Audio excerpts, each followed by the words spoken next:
Hey, what's up, everybody? Welcome back to another insane episode of Insane Disappearances.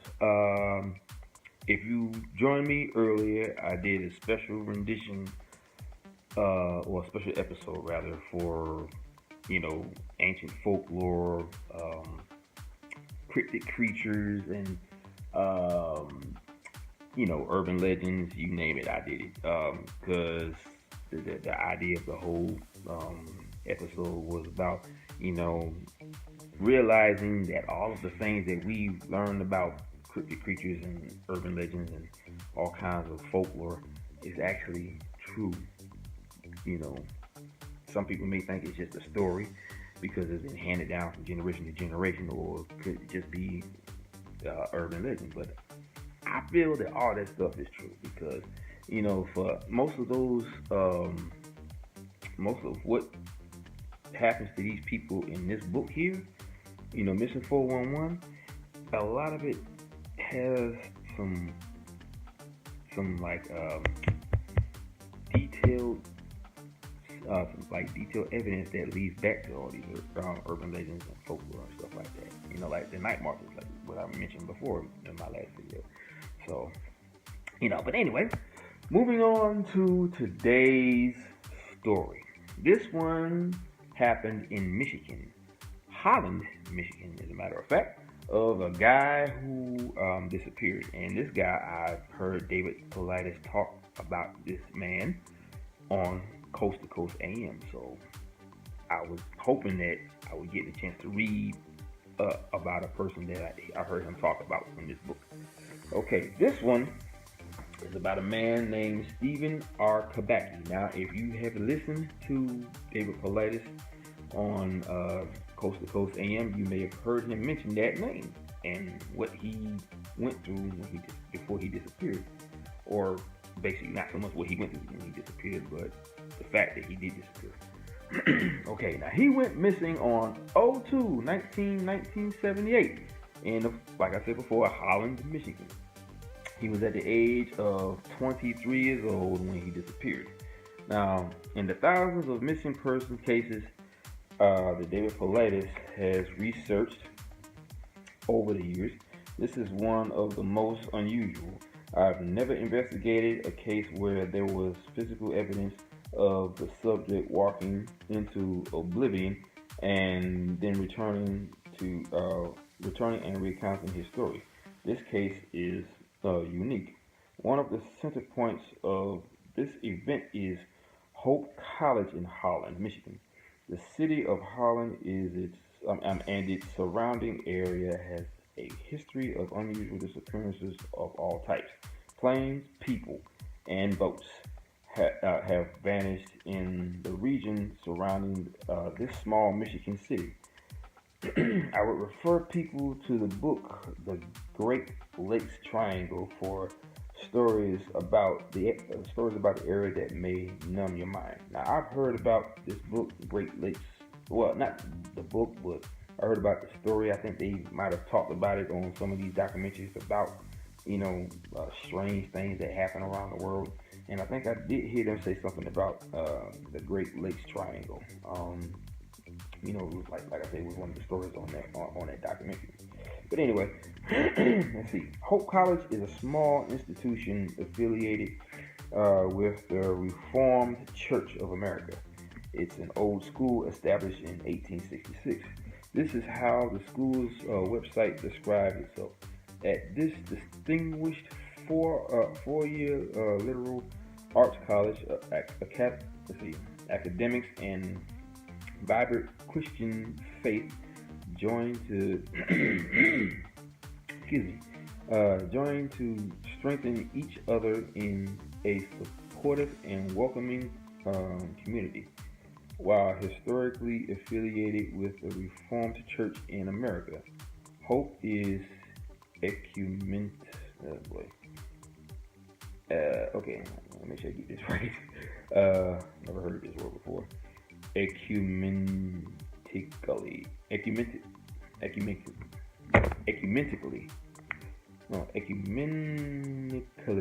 Oh boy, sorry about that. Diverse.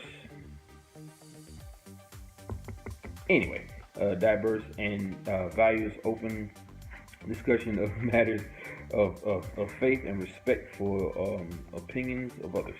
The college is 30 miles north of South Haven and um, 76 miles south of Ludington and Baldwin.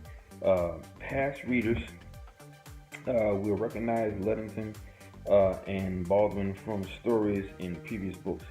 In February 1978, Stephen was attending Hope College and majoring in history. He ended up getting a degree in German. And that German word again, see, I may have mentioned this before, but the word German seems to pop up every single time. But mainly because most of the people who have disappeared or have been found dead, they all have a German background somehow. Or they're descendants of someone who was German. Okay, this is one of the first interesting coincidences in this story. I have stated in the past books that it is rare when articles about the missing list their heritage, but when they do, Germans are mentioned much more than any other. I realize that Stephen wasn't mentioned as being German. He was becoming fluent at that time of the incident. On February 19, 1978, Stephen told roommates that he was going cross-country skiing along Lake Michigan in Saugatuck. Yeah, in Saugatuck, close to South Haven. When the student didn't return, his roommates contacted police. The search of Stephen was complex and thorough. Michigan State Police and the United States Coast Guard incorporated the use of tracking dogs, helicopters, and foot patrols, and were successful in finding evidence of Stephen's trip. A May 7, 1979 article in the St. Petersburg Times had the following details. After Kubacki was reported as missing, Michigan State Police found his skis and poles and spotted footprints that led about 200 yards onto the Lake Michigan ice and disappeared. Another article also stated that police found his backpack near his skis. Police believed that Stephen had fallen into the lake and drowned. In 1978, Hope College issued a Bachelor of Arts degree in absentee to Steven Kubacki's family. Let's see. 14 months passed with Steven's family being told only that their son had slipped under the ice of Lake Michigan and drowned. On May 5th, 1979, Steven Kubacki came back to life. Weird, huh? Let's see. This May 7, 1979 article in the Independent explains what happened. Steven Kubacki says he woke up Saturday night 40 miles from his father's house, South Deerfield, MA. I'm not sure which one that is. I wasn't very good in history, so don't pay me no mind. He was the subject of an intensive search after his skis and backpack were found along Lake Michigan shoreline south of Holland, Michigan.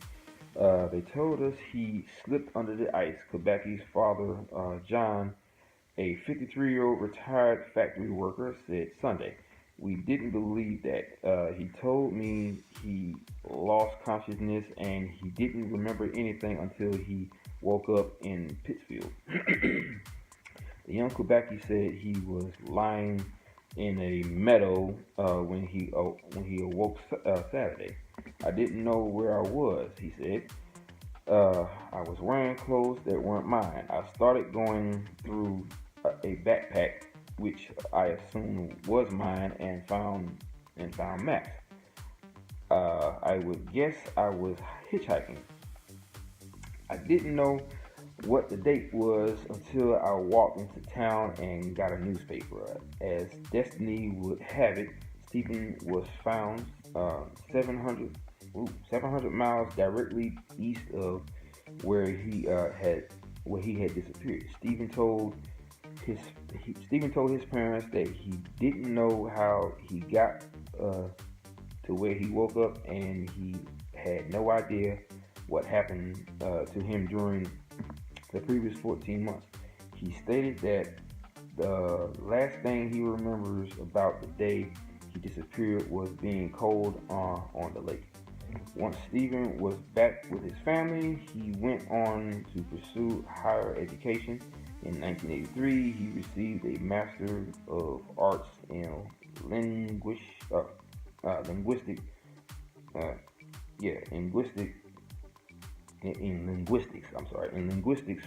from Ohio University.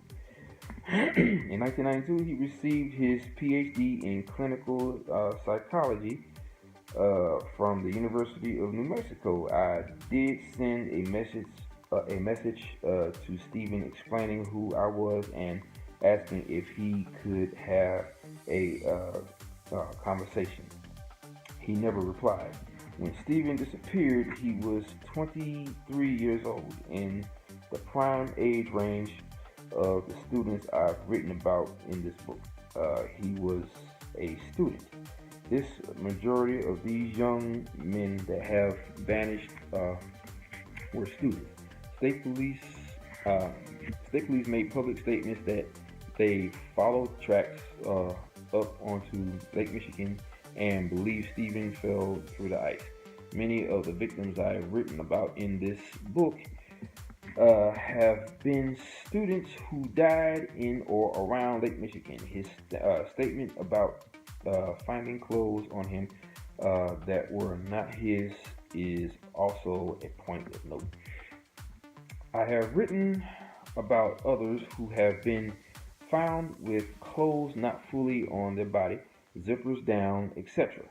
There are very few students who have disappeared at night, fallen into icy waters, and lived to tell about it. As stated in my past books, the vast majority of people who have gone missing and were later found do not have a memory of what happened to them. Steven Kubacki's case is a profile match for what I've written about in the past Missing 411 books, and a match for being a survivor who fell into winter waters and lived. The location of this event is in an area of high strangeness. Stephen was doing well in school, was within months of graduating, had no financial issues, and was supported by his family. He had everything to lose and nothing to gain by vanishing. The Hope College student had no way of knowing at the time that we were entering a period when dozens of students in his age range would start disappearing in the same manner he vanished, in cold water and under the ice. At the same time, he came back to his parents. A few reporters had asked him if he would see a psychiatrist now that he was back with his family. He stated at the time that he would not. I think that his statement is fascinating. It's fascinating considering Stephen is now a clinical psychiatrist with a practice in the Seattle, Washington area. I wonder if I made an appointment and paid his hourly fee if he discussed his lost 14 months. It would be beneficial to every family in this book if Stephen would undergo hypnotic regression and stimulate his brain to understand what happened while he was walking into Lake Michigan. Onto Lake Michigan, and what had he been doing for those 14 months. missing time, and a lack of memory, and disappearing from our world for a period of time seem to be very common occurrences in some circles. Okay, now I have heard David Paulides talk about Steven Kubacki on Coast to Coast AM, and believe you me, the facts surrounding his case is truly fascinating even to me, and truly strange, as well as truly creepy, because we're talking about a man who just happened to disappear, and they follow his footprints, all the way onto a frozen lake, right into the middle of it, and the footprints seem to have just vanished into thin air. Okay, now, for the fact that they said that he fell into the lake and drowned. Okay, he came back, of course. Here's my theory, and the evidence is right here in the book. I believe he was abducted, not by some human, but by aliens. He was abducted by aliens for 14 months, and he was brought back into a grassy area. I think they said like 17, I think it was like a couple of 100 miles away. Let me see. I believe it was like, trying to make sure I get this right. I think it was 40 miles from his father's house. He said when he woke up, apparently he was 700 miles directly east of where he disappeared at. 700 miles. So obviously, because there are stories about aliens dropping people off miles away from where they were last picked up by these aliens, and you would think they would put them back where they found them, which was a part of a contract that the Greys signed with the government, that they can take people, but they have to bring them back to where they were, and somehow compress time so it'll look like they never left. There have been stories about people who have a period of missing time. Sometimes they'll put back hours before, or like maybe a couple of minutes before they, not a minute before, but a couple of minutes after they left, or like it'll look like you hadn't even left.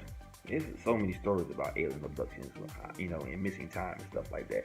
So I think that's what he had. He had a period of missing time because he was abducted by aliens. There's really no other way to explain that. The evidence is right there. I mean, think about it. He walked out into a frozen lake, and then his footprints just seemed to just vanish without a trace. They just stopped right in the middle of the lake. So obviously, some alien spacecraft came along, used a tractor beam to take him into the spacecraft, took him somewhere, maybe out in space, for 14 months, and brought him back. Okay? There's been a lot of cases like that. What they did to him, I don't know. And he obviously doesn't want to know. And I think because when you are abducted like that, they wipe your memory clean, but they leave behind that fear and that thought in the back of your head that says that I know something happened to me that really scared me, but I don't know what. That's the thing.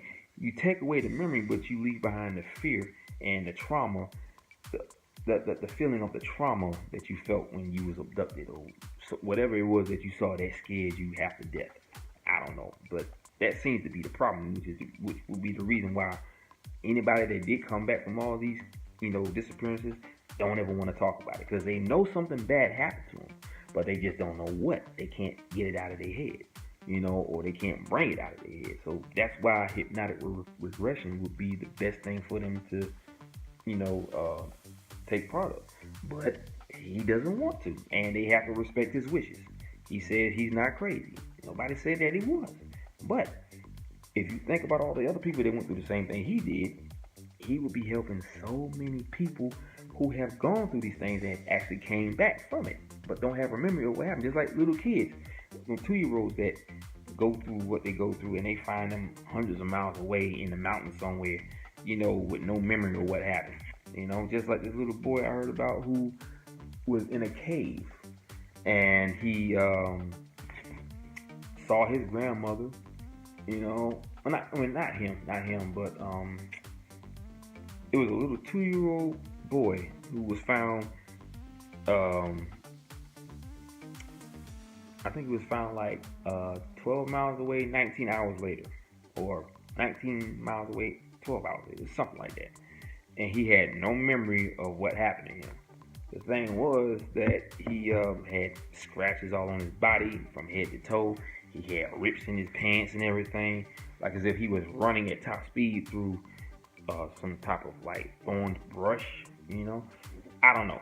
But that's basically what that story is all about. I mean, he doesn't have any memory. He was wearing somebody else's clothes and had somebody else's backpack with a bunch of maps in it. So I guess they figured they put some maps in it, that way he'll find his way home. And think about it. If you ever heard about alien abductions do consist of people wearing somebody else's clothes. So there you have it. He was abducted by aliens. Now, those of you who think aliens are complete buckets, trust me, just because you haven't had an abduction experience or you haven't seen UFOs doesn't mean it's not real. I say this all the time. Just because you ain't seen it, or just because you didn't experience it, does not mean it is not real. Trust me, I know. I can tell you right now that I have seen UFOs in the sky. I've been seeing them since before I came here. I was living in Virginia, so almost every single night. I had one fly right over my head, and I tried to follow it, but the clouds got in the way, so I ended up going back home. And that's a whole different story right there, which I might post on my next video. And this is mainly about mysterious disappearances, but hey, I might give you guys a bonus and talk about my alien experiences. I mean, I do have other videos on my page where I talk about my experiences and ghostly experiences, but for the time being, of course, I'm talking about this. But anyway, yeah, if you follow alien abductions, if you follow the whole UFO shtick, you will notice that the evidence in his case leads back to alien abduction. Now, David Paulides has always said he only states the facts in the cases. It is up to you to determine what you feel this was all about. And I can tell you right now, straight up alien abduction. Because think about it, he walked out into the middle of a lake, and then all of a sudden, boom.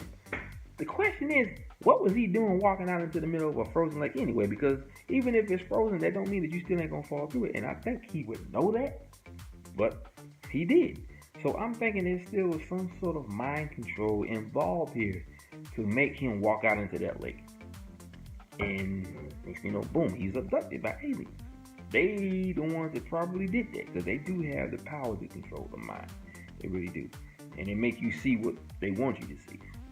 They have a level of brain capacity that we haven't even touched it yet, and probably never will, unless we go through some sort of like evolvation that they put together. I don't know. But yeah, that's my time on that story.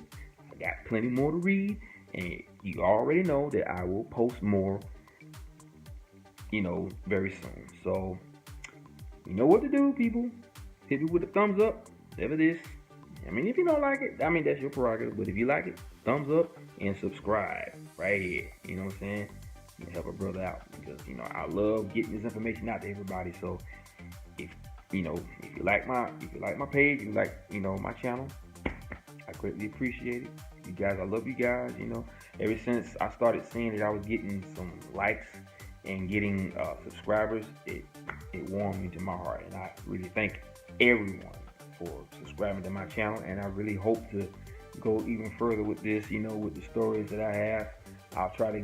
I will post in order, every book that David Paulides has out there. For the ones who don't want to pay the amount of money that they have to pay if they live in Canada or any other part of the world, if they're not, on American soil, I understand where you're coming from, I mean, not so much that I ended up going to say, I live here in Georgia, so I'm, on U.S. soil, but still, for the ones that's outside of the U.S., I feel you. So if you don't want to pay that much, come to me. I will read you everything that comes out of these books, word for word. That way you can get a good idea of what these books are all about.